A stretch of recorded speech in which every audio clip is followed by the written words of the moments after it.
Michael with United Veterans Worldwide. I'm excited today to meet with Erin, who has her own Instagram channel and does very well, putting out some incredible content. And your channel, Erin, is called The Theshortwife. Yeah. Okay. And is that based on height or what? What are we? Yes. Okay. Yeah, people ask me all the time. I'm only 5 feet tall. So. Okay. It's the whole self-brand, I guess. Yeah, wonderful.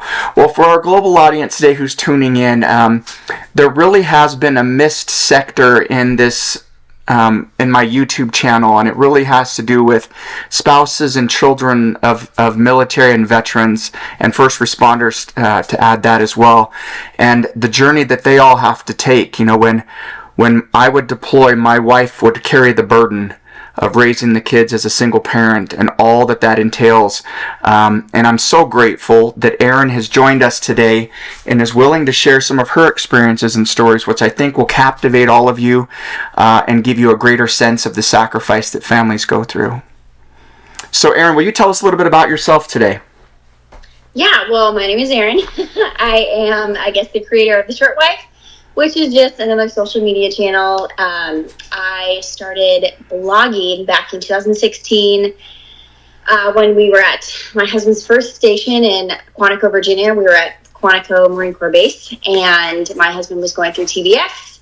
We were the only, I guess, people of our friends and family that kind of up and moved right after we got married. So I took blogging as a way of kind of writing out my feelings and updating friends and family on the life journey of living military life. Mm-hmm. And it kind of it changed and evolved from there to talking about mental health, and that's kind of where all of the content side of it came from. In terms of being a military spouse, my husband and I have been married for going on almost 9 years now, and we got married in 2016. He is a Marine. He's been in the Marine Corps for as long as we've been married. So I've been there since the beginning. We've been stationed? Quantico, Virginia, Pensacola, Florida, San Diego, California, Cherry Point, North Carolina. So we were in New Bern, North Carolina. We were just recently in Holloman Air Force Base for just 5.5 short months. And now we are at an Air Force base in Missouri. So he's doing an inter-service exchange program with the Air Force as Marine. So he's stationed at Whiteman Air Force Base. Wow. So we've moved a lot in the 8 years we've been doing this. So I've got the moving under my belt. Yeah, and if anyone on this channel has ever had to move before, you know that the stress that puts on you. Things get lost, things get disheveled. It's broken. And if you've ever done an overseas move, it's even worse. It seems like things just don't ever show up where they're supposed to be, right? So it's just crazy. Yeah, well, thankfully we've never done an honest move, so I haven't dealt with that. Good. At least yet. Not yet. Yeah. How many years has he been in? 8.5 going on 9. Yeah, that's a long time. Mm-hmm. That's a long time. Wow. I feel like it's been a long time, but it has been. Yeah. Well, we know Marines are tough guys, and they can handle some hard stuff. And so maybe today we'll talk about some hard things that I know some other Marines have talked to us about on this channel. Take me back in time, Erin, to first coming into the military and some of your experiences early on. Well, I probably, like a lot of people, or a lot of spouses that I met, I knew jack squat about the military at all after meeting my husband and then getting married. So military life kind of slashed me in the face a little bit. Yeah. And it was quite the awakening. And once we got married and moved, obviously the things that I knew was like he was going to be gone a lot, their deployments, and we were going to move a lot. Obviously there's a whole lot more that goes into that, and all those 3 things are true. But it's very different when you are living it every day and you add in dogs. And now we do have a little girl now. We didn't back then, but it kind of slapped me in the face a little bit. And being 22, I guess 23, and it was the first time I moved away from home, away from any family, any single person that I met. So starting over which we have to do multiple times. Yeah, you're probably good at it now. Yeah. Oh, yeah. Now I'm an old pro at that. But trying to navigate, he was the basic school that he was at in Virginia. He was gone all of the time, and I was not prepared for that. I mean, it was literally like he was gone from 5 a.m. until 10 p.m. every day, and then the weeks that he was in the field, he would leave Sunday night. I wouldn't see him till Friday or Saturday, and then it would just be the same thing on Sunday. So it was 6 months of just like what kind of felt like hell to these two young, newly married people. Yeah. But it was the first 6 months of us doing that, or of him starting the active duty career.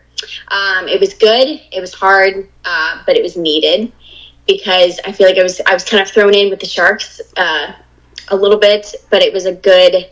I feel like I had to kind of buck up in some ways because I was like, all right, if we're going to have a successful marriage and a successful life, and I'm going to help him in his career instead of hinder him, then I kind of have to grow up a little bit and take care of things at home and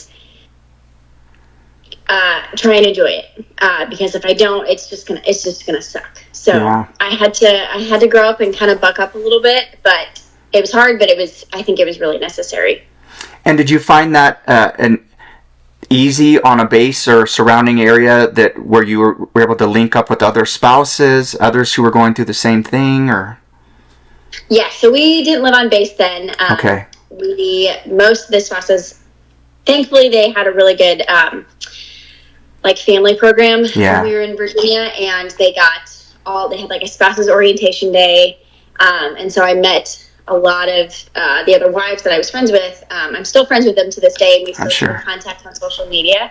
So for the 6 months, well, a lot of them, their husbands were also in the same kind of pipeline that my husband was, so we were together for a couple of years at different bases.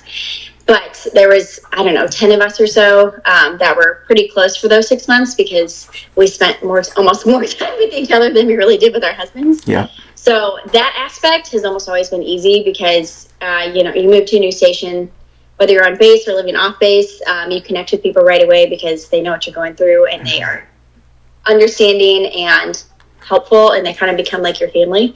So that aspect was great. I met really great people, and I've kept in touch with them, almost 9 years later. So that aspect was great, and has stayed that way all throughout the last 8 or 9 years. Yeah, and thank goodness that happens, because moving out to an unknown place, people you don't know, not living on base, because base, especially when you have kids, base with kids puts you in a different network of people. But if you don't have kids yet, it really just strands you in isolation. And that can be hard for some people. I'm so glad you said the word family, because in all of our travels, it seemed like we had to find a new family that we could connect with, we could talk to, especially when I was deployed and my wife was still at home. If we were on a base and she found that connection, it made my deployment time frame a lot easier for her. Mm-hmm. Yes, my husband has only been deployed once, and it was back when we were in North Carolina. He was on a MU, and they went to Afghanistan.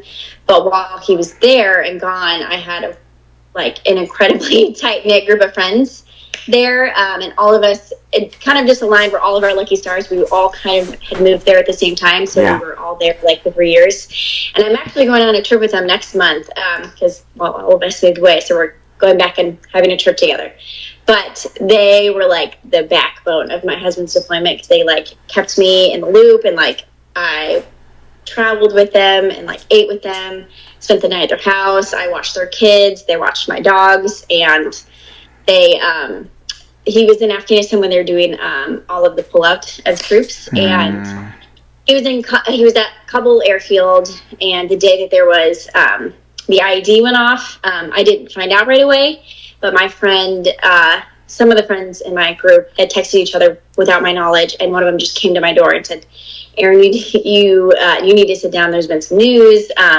How scary! Yeah, scary. I mean, obviously my husband wasn't affected, but I wasn't able to talk to him, so I didn't know exactly what was going on. But they stayed with me the entire day. spent the night at my house and kept me company. And my husband was like, I'm really glad that you have a great support system around you. But it made a world of difference throughout deployments and anytime he's ever been like gone or TDY or anything. So yeah, but that interim between talking with your spouse and hearing that there was some kind of a disaster that happened had to play with your mind and your heart. Yeah. Oh yeah, most definitely. You freak out a little bit, and because you hear things on the news, and then there's the grapevine of people within your community that talk, and you're like, what's actually reasonable? What's going to make sense? You're trying to go through the like miscommunication of different lines of people. And so, it was an interesting day. And you kind of go through it's almost like you go through like 5 stages of grief in one day, of trying to like process the emotions of all that comes with it. And I mean, obviously it was a relief, but it's an interest. I'm not even sure how to describe it. I mean, a small group, I would say small, but a relatively small group of spouses probably know what that feeling is like, where they haven't heard from their spouse, but they don't know if they're okay. So It's an interesting thing to go through. Yeah, very scary. And did your husband relay some of the information that he experienced while he was over there during that suicide bomb? And obviously guys were lost there, right? Yes, and we didn't talk too much in depth about it because there was A, only so much he could tell me, B, he only had so much time to call me. And he was just they were done. He was ready to come home. So, yes, but a lot of it at that point, it's, at that point when they're there, you don't delve into all the details. It's just like, okay, you're okay. But since that point, has he shared more with you? And yeah, absolutely. Mm-hmm. Yeah. Well, that was a horrible scenario, and I've already interviewed several people who were either there at the end or just before the pullout of Afghanistan were there, and the things that they saw, and obviously the things that happened afterwards, with leaving billions of dollars of equipment, leaving some U.S. people behind, leaving all of our allies behind to face the execution of the Taliban who were hunting people who supported us. So very, very rough scenario. Yeah. And I hope that your husband's had a chance to process that mentally, emotionally, because for many of us, and this is for you to know too, is that when we leave the service and all of the hustle and bustle kind of slows down, it's like things catch up to us and sometimes tackle things that we haven't emotionally dealt with. And maybe we'll talk some of that stuff here today together. But I'm always watchful of guys who are getting out of the service when it's their time. And to find the things that maybe they've buried and haven't really dealt with can be something to really watch for. Yeah, absolutely. So you talked about your mental health journey. Where did that start? Well, it started from when I was young, and I didn't know that. I, as an adult, just dealt with a lot of anxiety and panic attacks. Panic attacks every day for months. And just a lot of like obsessive thoughts and, catastrophizing things and, just in some depression too. But I didn't know really what it was. B, I didn't know how to verbalize it. And C, I didn't want people to think I was crazy or like going off the deep end, or like I kept thinking that I'm not bad enough to need help. I'm not that bad yet. That like people that are in therapy, they're, way past where I'm at. Yeah. And I also grew up in like, a Christian church too. So I feel like a little bit of therapy or like that mental help side was like, not given the best light. Yeah. So, it took me a long time to verbalize how I was feeling, and it affected me really physically. So I was physically ill. I mean, I would vomit and shake. I couldn't sleep. I couldn't keep, food down, and I would have to like quickly run out of stores because I felt like I was about to have a panic attack. Couldn't leave my house. Was this when you were young, or was this when you were married already? Married. Wow. So I would have like some anxiety, and I think probably just some anxiety attacks when I was really young. I didn't really know what it was. I just thought I was nervous all the time. And it would just it would happen like at really small instances. And when I was traveling, still to this day, traveling makes me so stressed and anxious. It's something I'll probably forever deal with. Me too. But it kind of amped up when I was in college and I moved away from home, and I was away from all of everything I'd known. I did move in when I moved to Nebraska for part of my schooling. I moved in with my brother and his family, so I did know some people there, but just being in a new setting kind of brought out a lot of it. And I would have heart palpitations, and I felt like my chest was gonna explode, and a lot of the times just felt like I was having a heart attack, and it would just freak me out. And but I dealt with that and never said anything for the longest time. That takes so much energy. It does, yeah. It does. And I'm like, I wish I would have just said something, because I could have life could have been. I could have enjoyed so much more if I hadn't have just let myself crawl in this little hole and acted like everything was fine. But I essentially reached a point where we were in California.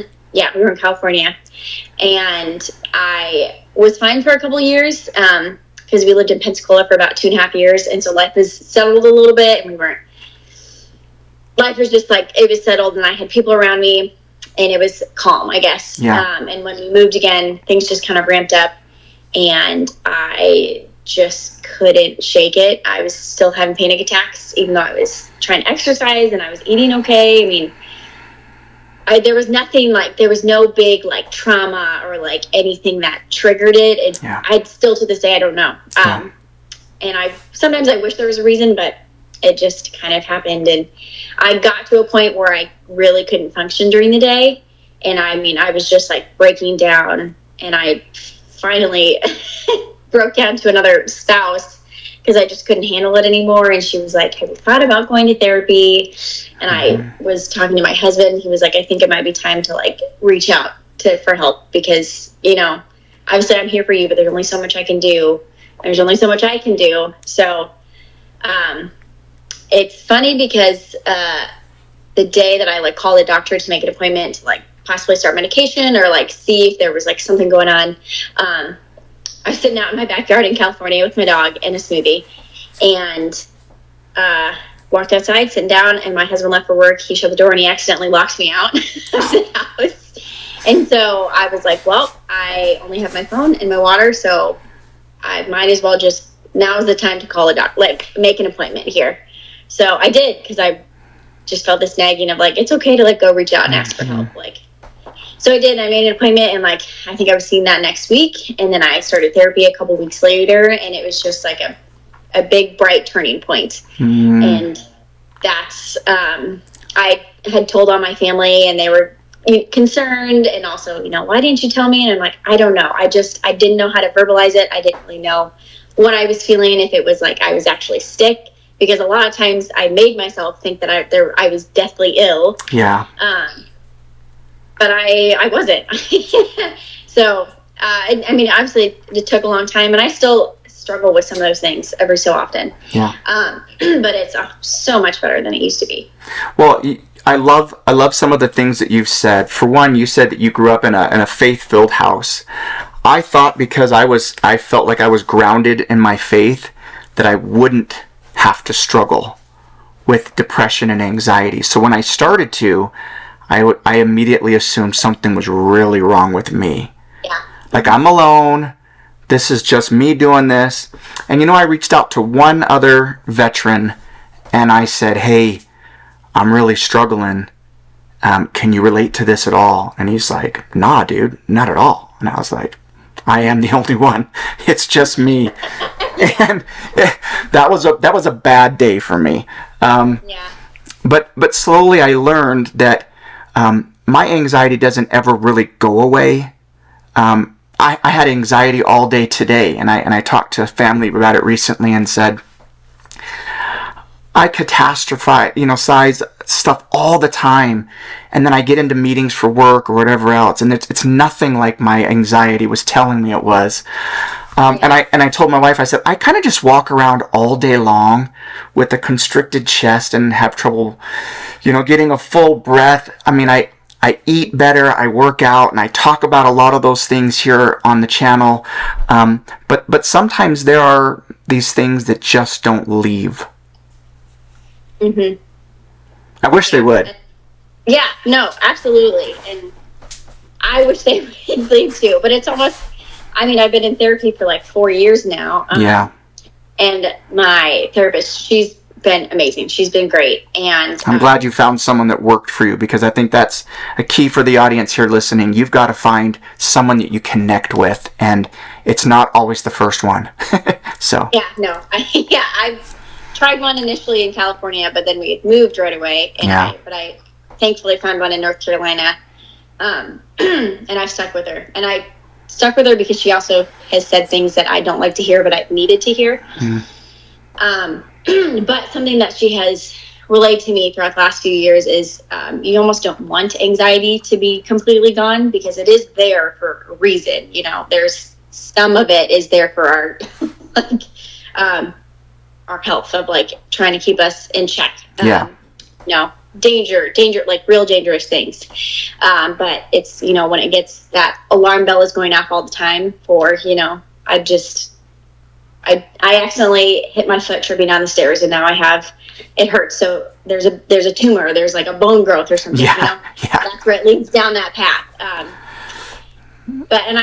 She's just reminded me so many times that it's like, even if I'm experiencing really bad anxiety or I'm having a really bad anxiety attack, it doesn't mean that anxiety isn't defining who I am. And it doesn't stay who I am. And I can leave that space, and I'm strong enough to realize what it is and say, okay, that's just anxiety. That's what that is. It's not a bad thing. It's just something that happens, and we can, step out of that space, hopefully.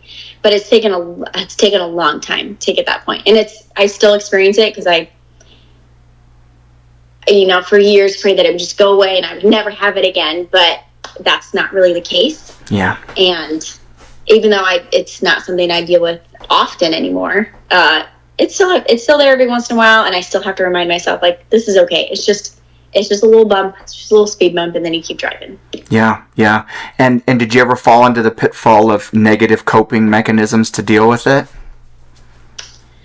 No, nothing ever really negative. Thankfully, a lot of it's just like a lot of internal self-criticism. Things like that. I'm super critical of myself of, I should have done it this way. I should have done it, like, I should have woken up earlier. I should have prepared myself better for this. I could have done this a different way. So nothing where I've relied on like substances or habits, anything like that. But a lot of it is just, internal self-criticism. Yeah, I'm glad you talked about negative self-talk, because I've engaged several people recently on that topic, and I made a short video and posted it, I think, only on Instagram, where I superimposed an angel and then a devil on the other shoulder, and I was like, do you ever hear this voice that says this? If it's not telling you good things, it's a voice you probably need to quiet, because it's not something that's going to help you attain your goals, nor does it represent who you truly are, right? So we want to diminish that negative self-talk and listen to the other side that's like, hey, you can keep going.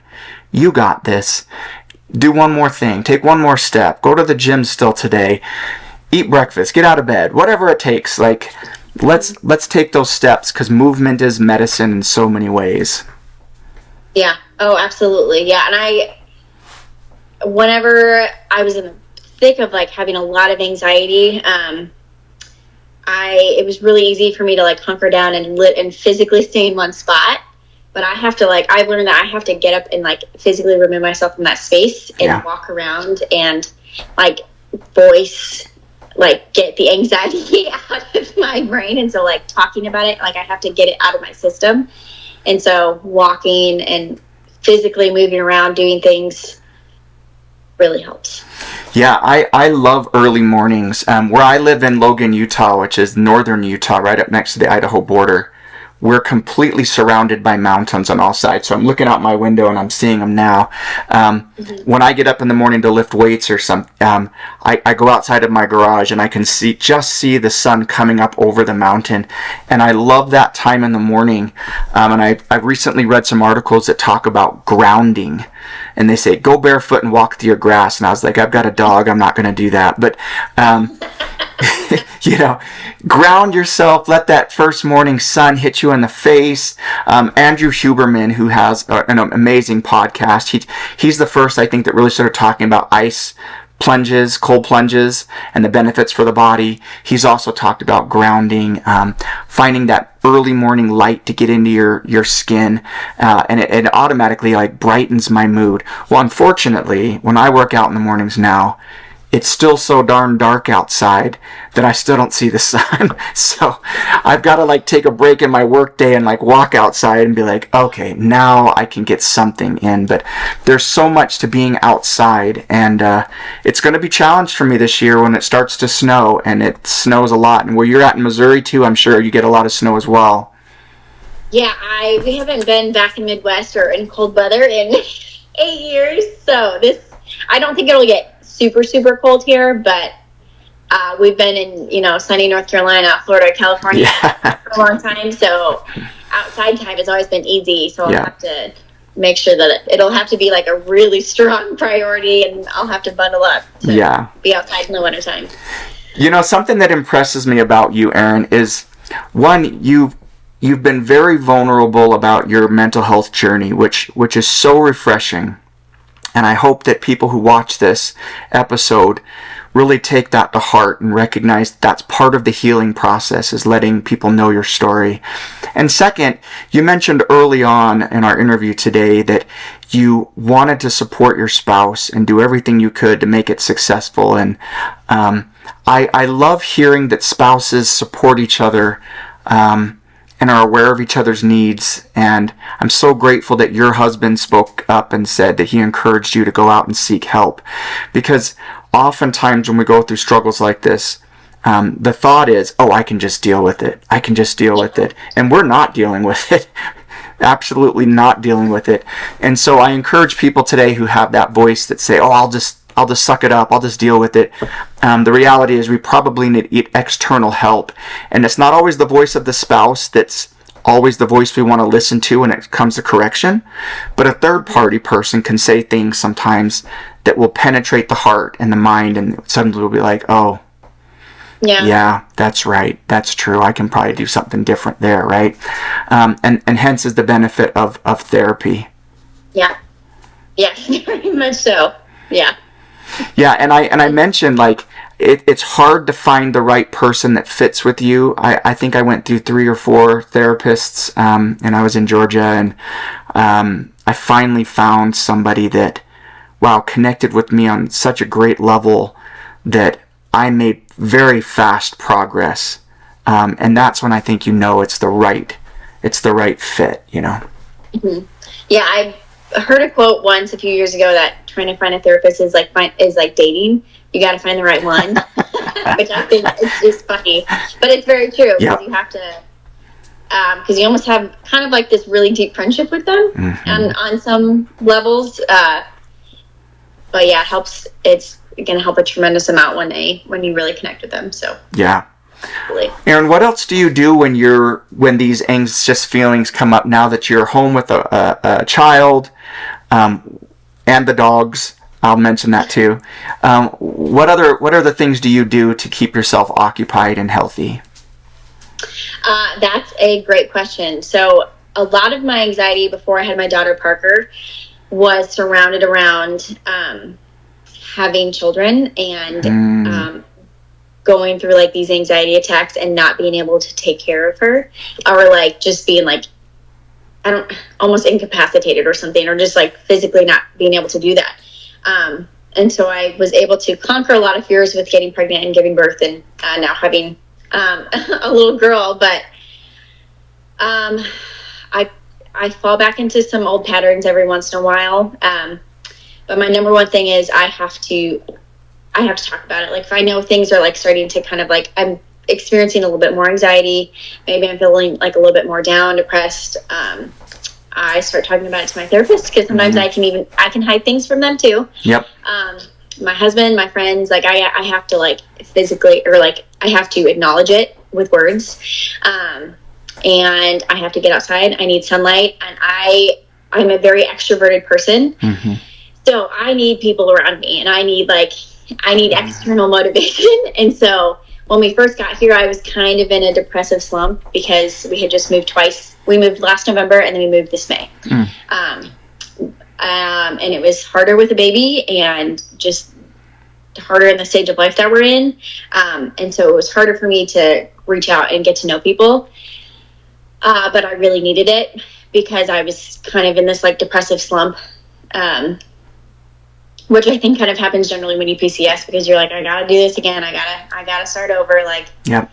Here we go. But it helps me to get out and to meet people, even if I don't want to. I have to get out and know people. I gotta walk. I have to like be out of my house. I gotta like start creating a community. That helps. And then also walking. I love walking. I could say I'm really hardcore at working out. I'm not. We're trying to get better. I say that forever, but moving your body really helps. And then creating some routines like around the house, and having just like some stable things throughout the day that I like, okay, it's this time, like after 7 p.m. it's like I gotta pick up the house, because I gotta pick up the toys, because there's 3 million toys laying on the floor, and if they're just laid there, it makes me feel kind of like restless. So having a little bit more stability during the day with a lot of those things. And then also there's things I've learned along the way of like breathing habits. It took me a long time to get breathing habits. So if I'm like starting to really feel like, okay, like my heart rate's speeding up, I'm starting to feel like jittery, I need to like get out of this headspace. It took me a long time, but breathing, like box breathing, where you breathe in for 4, hold for 4. Have you ever heard of box breathing? I probably have. I may have forgotten. What will you share with us how that works? Yeah, so box breathing is hi Abby, my dog's over here. Hello.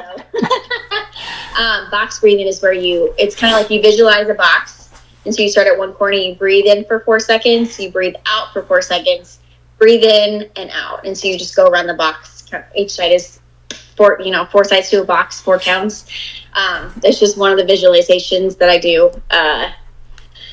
But deep breathing, that really also helps. And then I have a lot of phrases. I literally have a tattoo on my lower leg that says, fear is a liar, because I've had a lot of fears for a lot of different things, but that is literally permanently printed on my leg. So I look at that often, and I'm like, I need to remember that for myself.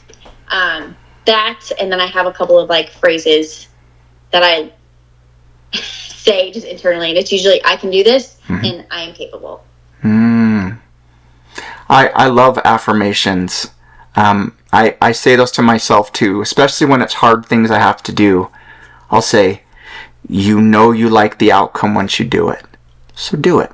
Right? Like, reaching out to people can sometimes be a challenge, but you love the connection aspect. And I'm so glad you mentioned connection, because that's one of the keystones of recovery that I've had to employ, that's really made so much of a difference in my life. I started this channel 11 weeks ago.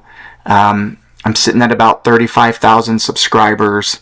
It's been a rapid growth. But every time I reach out to someone like you, Erin, or other individuals I'm reaching out to, I always walk away feeling so good. Now, I haven't done anything. I haven't changed anybody's life. I haven't done, but just the connection piece alone, one, lets me know I'm not alone. And two, it feels like I'm improving when I meet with other people. And and whether it's real or not, my wife, I wish she could come in here and say, no, he's not, or he's still working on things, right? But I think that's how we feel when we do connection. And when you talked about routines, I think that's a key. I really do. Routines can save us from ourselves. We don't always feel motivated to get stuff done, and yet things need to get done. So if we have a routine where things are being done, we can check that box. And I say it a lot on this channel, check the box and get a win. And sometimes you just have to go through the routine. Like, as an example, when I finish this, I'm going to go pick up my kids from school, bring them back home, and I'm going to go get a cardio session in the garage. It's not going to be more than 15 minutes. And then my routine is, as soon as I finish the cardio, I go on a walk with a weighted vest, and then I jump right in the cold plunge. Now, if I think hard about it, I don't want a cold plunge, and I don't want a cardio. Yeah. But if I get into that routine, suddenly I'm ticking all of those boxes along the way, and at the end of it, I'm like elated that I met my goals for the day. Mm-hmm. Routine. Yeah, absolutely. It totally helps. Gives you something to like look forward to. Gives you like almost like a timestamp during your day, like a minute. Okay, we're at this point in the day. It's building like those natural habits. Yeah. Where your day goes. So. Mm-hmm. So in your journey in the military, and in your recovery from severe anxiety to where you are now, where you still have some daily stuff, has your journey taken you to look outward and help other people? Oh, yeah. Your whole channel, right?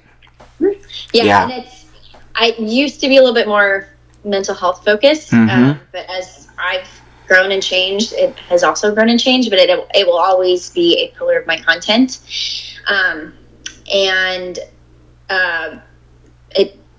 It's a great connection piece for other like spouses, because they're like, oh, I have dealt with that too, and I joined a Bible study with some of the girls in the squadron and just some of their spouses that are on base. And we were talking a couple of weeks ago, and I mentioned like my journey and struggles with anxiety and what I had dealt with, and like some of the outcomes and the triumphs over it. And one girl, she was like, oh, I'm really glad you said that, because I'm now at that point where I thought I had to be bad enough, but I really am, and I had to reach out for help. So she was like, it's really encouraging to hear you say that. And it used to like scare me to kind of say things like that, but I'm now knowing where I'm at. When I first wrote about it and posted about it, I had hundreds of people from ages 15 to 75 reaching out to me, commenting on my stuff, saying, you verbalized, you put into words how I'm feeling. I didn't know, I couldn't do that until I read what you wrote, and thanking me for like everything that I'd written, which, I mean, that it makes me feel good. And I was like, wow, I kind of feel like this relief of like, okay, I'm not the only person that feels like this. I'm not crazy. I'm just another one. I'm just someone else is dealing with this, and I'm not alone. And so I always, not that I always try and bring that up in conversation, but if it happens naturally, I don't want to say overjoyed, but I'm more than comfortable sharing that. And I feel like it helps deepen a lot of friendships, because within the military community, we're only here for like so long. It's right. Like you have to make fast friends, and you got to get deep and connected quick. So I think that also helps an aspect of people. Sometimes they trust me a little bit because I've had been vulnerable with them first, and so they are like, oh, well, I can also be vulnerable with you too. But I will always talk about it because it's needed, and it's what I wish I had seen when I was going through my worst. And so I hope to be that like beacon of light, or those like words that you're like, oh, okay, I get it. Like, that's what I'm feeling. That's like, she verbalized it. Like, that's it. And now I have a direction of like where I'm going to go to like try and help heal this. So yes, to answer your long story short, yes. Yeah, no, I love that. And I love that you were vulnerable and at the moment that somebody else needed it. I often say on this channel, it's important to be in the right place at the right time with the right people doing the right things. And when all those things combine, it almost just seems like everything falls into place and someone else's needs will be met by ours and ours need by someone else as well. And for you to carry on that advocacy for people to it's okay to be vulnerable, and I try to do the same thing for guys and girls on my channel as well. Guys don't just have to bury it and pretend that their facial hair is saving them from any emotional damage, and it's just not true. We've got to deal with our own things and face some of those difficulties. Erin, thank you so much for joining me today and for sharing your story. I'm so excited that if you and your husband choose to stay out the rest of the career, the number of experiences you're going to continue to have and people you'll be able to influence in person and on social media. So I'm excited for you. Thank you. Yeah, thanks for having me. I'm really glad you asked me to do this. So yeah, thank you. Awesome. I think your advice for people with making connections routine and even breathing as a tool, I think hopefully people will take some notes and make some changes in their own life. So thank you again. Yeah, thank you. All the best to you and your husband. You too. All right.